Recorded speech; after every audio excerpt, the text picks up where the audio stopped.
용인의 일가족 살인 사건, 3명을 살해한 안타까운 사연 기억하실 겁니다.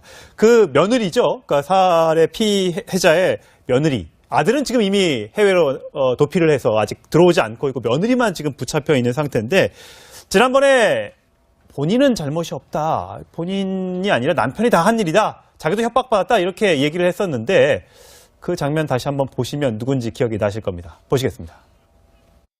범행 공모 혐의 인정하십니까? 범행 동기가 뭔가요? 심정 한 말씀만 해주시죠. 처음에 범행 모른다 하셨는데 왜 진술을 번복하셨나요? 하시고 싶은 말 없으십니까? 한마디만 해주시죠. 여기 적었어. 네, 적으신 거 있는 것 같은데 말씀해 주십시오. 이 부분 좀 읽어주시면 안 되시겠습니까? 네. 근데 저 쪽지를 저는 이해가 안 가는 게 기자들이 저렇게 질문을 많이 하는데 거기에 대답하지 않고 쪽지를 탁 펼쳐 들거든요. 네. 근데 그 쪽지 내용도 정말 억울하다. 자기 남편한테 속았다 이런 내용이에요. 네네. 참 이해가 안 갑니다, 사실. 이제 우리나라에 자진 네. 귀국을 했거든요. 뉴질랜드로 이제 출국을 했다가 이제 자진 귀국을 해서 이제 네. 오늘 이제 그 조사를 받고 있는데요. 예, 뭐 아무래도 뭐 말하는 것보다는 뭐 글로 쓰는 것이 좀 더 뭐 정확하지 않을까 뭐 이런 생각으로 했는지는 모르겠습니다. 내용을 보면 우리 딸들을 납치하고 생각을 하고 예. 이제 쓴 것이 아닌가. 예, 좀 그런 생각이 많이 드는 그러니까 본인도 피해자라는 거죠. 네. 내 딸을 납치하고 해야 한다는데 어떤 부모가 화가 안 나겠습니까? 남편한테 나도 3년 동안 섞고 살았다. 나는 억울합니다. 기자님들, 판사님들 좀 도와주십시오. 이렇게 얘기를 했던 거예요. 그렇죠. 그런데 사실은 이제 사실을 알아봤더니 그게 아니라는 거죠. 아닌 거죠. 예, 범행에 치밀하게 개입하고 공모한 정황이 드러났어요. 어떤 정황입니까? 이분이 범행을 남편이 하는 동안에 어디에 가 있었냐면 펜션에 가 있었어요. 강원도 펜션에. 강원도 펜션에. 네. 근데 공교롭게도 강원도 펜션이 외부에서 들어오는 전화를 녹음하는 장치가 돼 있었던 거예요. 전화기에 거기에. 자동 녹음 장치가 되어 그렇게 돼 있었다. 있었던 거죠. 예. 그러니까 펜션에 그 녹음된 내용이 남아 있었던 거죠. 예. 경찰이 그걸 압수수색을 해서 찾아냈는데 그 내용을 보면 치밀하게 남편의 범행을 뒤에서 조종하고 공모했다는 증거들이 나옵니다. 예를 들면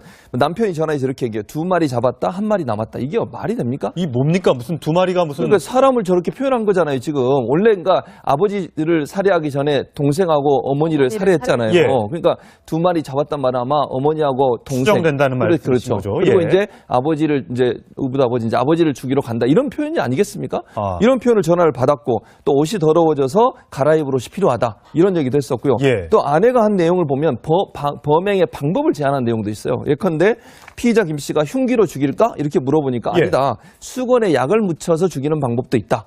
이렇게까지 제안한 걸 보면 아내가 치밀하게 범죄에 같이 가담을 했고 아마 범죄를 계획할 때부터 알고 있었을 정황이 있다는 거죠. 예. 그런데 본인은 죄가 없다고 저렇게 남편한테 미루는데 제가 볼 때 이 증거들이 만약 채택된다고 하면 문제는 이제 이 증거가 과연 법정에서 채택되느냐 문제는 통신보호 비밀법 때문에 좀 논란이 있긴 합니다만 만약 채택된다고 하면 명백한 범행 동기라고 볼 수 있겠습니다. 근데 뭐 이런 것도 있습니다. 이게 그 이제 그 부인이 그 출국을 할 때 그 개인 PC를 가지고 갔다 이번에 가지고 들어왔다는 건데요. 네. 이제 거기에 그 당시에 그 인터넷 검색을 한 것을 보면 이제 찌르는 방법, 뭐 경동맥 길이, 범죄 인도 조약. 사실 이제 이런 게 굉장히 중요한 범죄 단서가 되거든요. 아. 그러니까 본인이 적극적으로 가담을 했느냐 아니냐. 근데 이런 것을 다 검색을 해봤다는 것은 미리 다 이런 것을 그 검색을 하고 어떻게 뭐 살해를 할지 네. 이런 것을 다 모의했다고 그렇게 볼 수가 있기 근데 때문에. 조금 전 아까 예. 주진봉에서 얘기했던 것처럼 통화 녹취 있지 않습니까? 네. 그러니까 본인은 모르는 상태에서 자동으로 녹취가 됐고 네. 검찰이 가서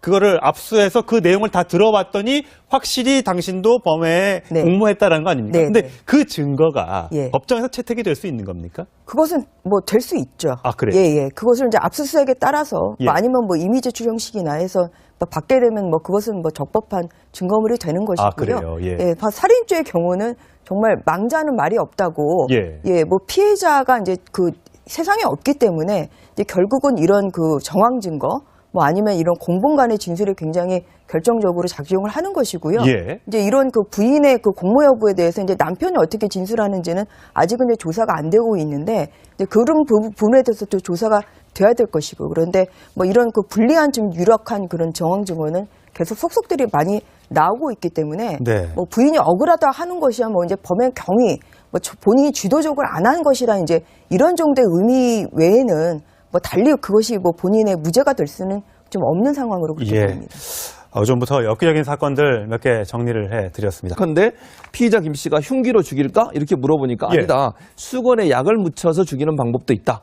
이렇게까지 제안한 걸 보면 아내가 치밀하게 범죄에 같이 가담을 했고 아마 범죄를 계획할 때부터 알고 있었을 정황이 있다는 거죠. 예. 그런데 본인은 죄가 없다고 저렇게 남편한테 미루는데 제가 볼 때 이 증거들이 만약 채택된다고 하면 문제는 이제 이 증거가 과연 법정에서 채택되느냐 문제는 통신보호 비밀법 때문에 좀 논란이 있긴 합니다만 만약 채택된다고 하면 명백한 범행 동기라고 볼 수 있겠습니다. 근데 뭐 이런 것도 있습니다. 이게 이제 그 부인이 그 출국을 할 때 그 개인 PC를 가지고 갔다 이번에 가지고 들어왔다는 건데요. 네. 이제 거기에 그 당시에 그 인터넷 검색을 한 것을 보면 이제 찌르는 방법하지 않을까 뭐 이런 생각으로 했는지는 모르겠습니다. 내용을 보면 내용은 우리 딸들을 치밀하게 납치하고 생각을 하고 예. 이제 쓴 것이 아닌가. 예, 좀 그런 생각이 많이 드는 그러니까 거죠. 본인도 피해자라는 거죠. 네. 내 딸을 납치하고 해야 한다는데 어떤 부모가 화가 안 나겠습니까? 남편한테 나도 3년 동안 속고 살았다. 나는 억울합니다. 기자님들, 판사님들 좀 도와주십시오. 이렇게 얘기를 했던 거예요. 그렇죠. 그런데 사실은 이제 사실을 알아봤더니 그게 아니라는 거죠. 아닌 거죠. 예, 범행에 치밀하게 개입하고 공모한 정황이 드러났어요. 어떤 정황입니까? 이분이 범행을 남편이 하는 동안에 어디에 가 있었냐면 펜션에 가 있었어요. 강원도 펜션에. 강원도 펜션에. 네. 근데 공교롭게도 강원도 펜션이 외부에서 들어오는 전화를 녹음하는 장치가 돼 있었던 거예요. 전화기 거기에. 자동 녹음장. 용인의 일가족 살인 사건, 3명을 살해한 안타까운 사연 기억하실 겁니다. 그 며느리죠. 그러니까 살해 피해자의 며느리. 아들은 지금 이미 해외로 도피를 해서 아직 들어오지 않고 있고 며느리만 지금 붙잡혀 있는 상태인데 지난번에 본인은 잘못이 없다. 본인이 아니라 남편이 다 한 일이다. 자기도 협박받았다. 이렇게 얘기를 했었는데 그 장면 다시 한번 보시면 누군지 기억이 나실 겁니다. 보시겠습니다. 범행 공모 혐의 인정하십니까? 범행 동기가 뭔가요? 심정 한 말씀만 해주시죠. 처음에 범행 모른다 하셨는데 왜 진술을 번복하셨나요?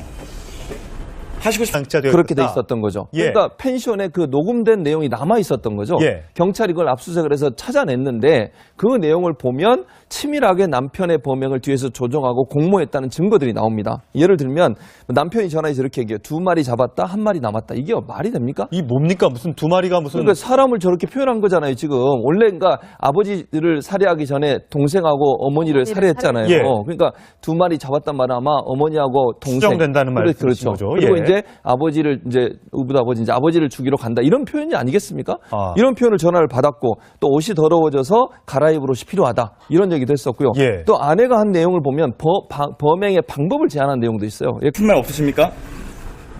한마디만 해주시죠. 여기 적었어. 네, 적으신 거 있는 것 같은데 말씀해 주십시오. 이 부분 좀 읽어주시면 안 되시겠습니까?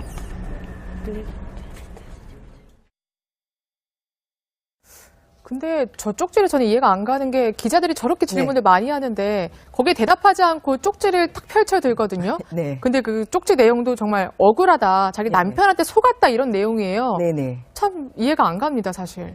이제 우리나라에 자진 네. 귀국을 했거든요. 뉴질랜드로 이제 출국을 했다가 이제 자진 귀국을 해서 이제 네. 오늘 이제 그 조사를 받고 있는데요. 예, 뭐 아무래도 뭐 말하는 것보다는 뭐 글로 쓰는 것이 좀 더 뭐